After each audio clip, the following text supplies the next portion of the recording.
General Atomics has revealed that it conducted a semi-autonomous flight test in October, involving one of its stealthy AVENGER drones equipped with an autonomy engine. The autonomy engine is originally developed by DARPA, or the Defense Advanced Research Projects Agency, and is now managed by the U.S. Navy. The unmanned aircraft worked together with 5 other simulated Avengers to conduct a mock search for aerial threats in a designated area. The company didn't reveal where the test was conducted. The company states that the demonstration also supports the work it was doing for the Air Force's Skyborg program, which is seeking to develop a suite of artificial intelligence-driven systems that will be able to control networked loyal wingman-type drones and autonomous UCAV. GAASI President David Alexander said in a statement, "This represents a big step on the path to more sophisticated, autonomous missions for unmanned aircraft. Operator input can be minimized to support optimal manning of multiple products for complex air battles."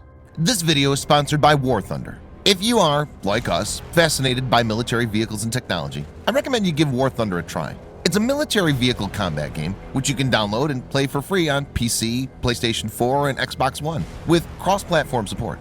It has a huge variety of more than 1,200 playable aircraft, tanks, helicopters, and ships from the 1930s to the 1990s, which you can take to battle on land, in the air, and at sea on more than 80 theaters of war. War Thunder's been kind enough to offer All Defense Updates viewers a special bonus, which will grant you a free premium tank, aircraft, or ship, and 3 days of premium account time for registering using our link in the description below. So take the plunge and join more than 20 million players from around the world.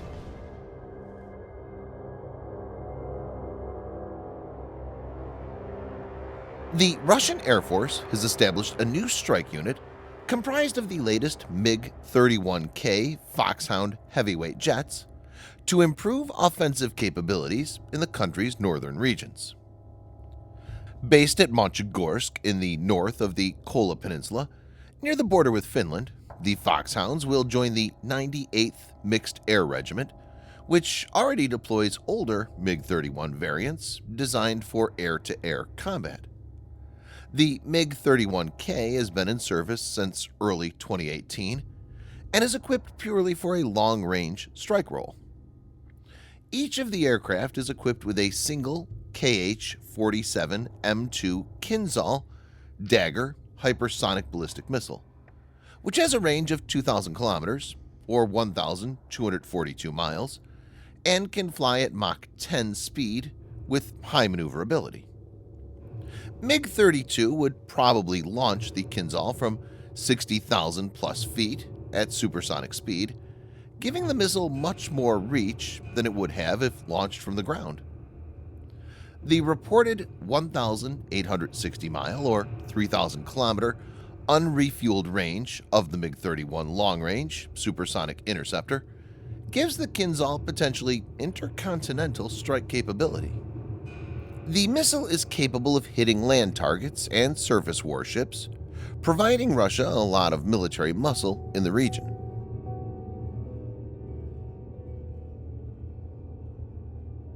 Israel, for the first time, has conducted successful firing tests of a wide range of new seaborne aerial defense systems. Tests were performed by Rafael Advanced Systems and Tel Aviv's Air Force and Navy, with targets fired from sea-based launchers, imitating various missiles and drones. According to the report, all targets were successfully intercepted by Israel's defense systems, some simultaneously. Tests were performed from a testing site in a central part of the Middle Eastern nation. The results were magnificent. All targets have been intercepted, said Brigadier General Reserve Penny Youngman, an executive vice president and head of Rafael's Air and Missile Defense Division. Moshe Patel, head of the Israel Missile Defense Organization in the Ministry of Defense, stated, "Through these tests, we demonstrated that the State of Israel has a robust, multi-layered capability to face various threats, cruise missiles, UAVs, unmanned aerial vehicles, and ballistic threats."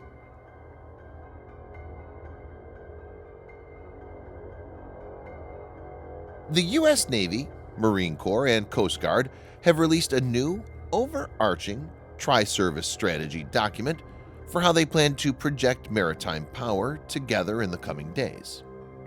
The three services unveiled their new integrated strategy titled Advantage at Sea, Prevailing with Integrated All-Domain Naval Power on December 17, 2020. The document focuses heavily on how the three services expect to fight on the high seas and adjacent areas on land. The most important point to come out of it is the adoption of a more assertive approach to responding to day-to-day challenges, especially from China, and to a lesser extent, Russia, apart from other rivals. The document includes discussions such as a greater focus on distributed operations, leveraging a dramatically reorganized Marine Corps riding on smaller amphibious warfare ships, the increased use of unmanned aircraft and naval platforms, as well as distributed sensor and communications networks. There's also a greater emphasis being given on fighting for and gaining sea control, as there is a growing concern of a conflict with near-peer rivals like Russia and China.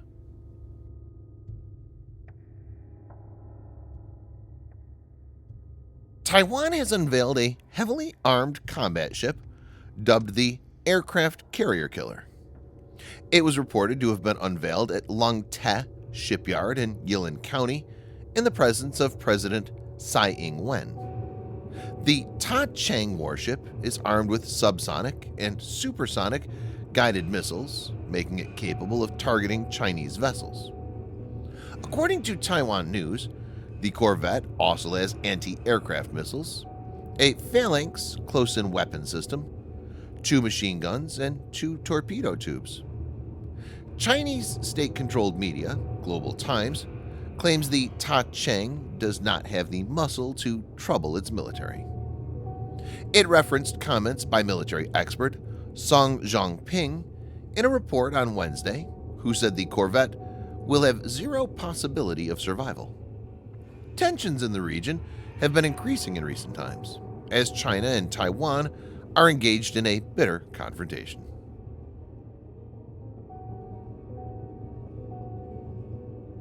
As per some reports, Russia is currently preparing for the deployment of nuclear weapons in the Crimean Peninsula, Ukrainian Defense Minister Andrei Taran said in an interview with Turkish media on the eve of the meeting in Kyiv of the Ministers of Defense and Foreign Affairs of Ukraine and Turkey in the Quadriga format. The press service of the Ukrainian Defense Ministry quoted Mr. Taran as saying on December 18th, Russia's preparation for the deployment of nuclear weapons in Crimea poses a serious threat to the whole of Europe and the civilized world. The attempt of the Russian Federation to establish dominance in the Black Sea Basin is a big threat to the economies of Ukraine, Turkey, and other European countries. This could be a major escalation point.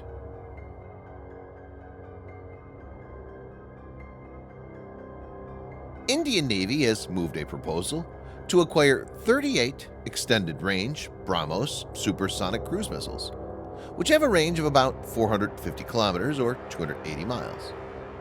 The missiles are to be fitted on the under-construction Visakhapatnam class warships of the Navy, which are going to join active service in the near future. Viewers may note that the BRAHMOS would be the main strike weapon of the warships and is already installed on several ships of the maritime force. The current variant of the BRAHMOS has a range of 299 kilometers or 185 miles. BRAHMOS is considered to be one of the most lethal cruise missiles in the world. It has a supersonic speed of Mach 3 or 1 kilometer per second, providing very little time to intercept. The missile is equipped with a 300 kilogram or 660 pound semi-armor piercing warhead. This comes as there is increasing hostility between India and China.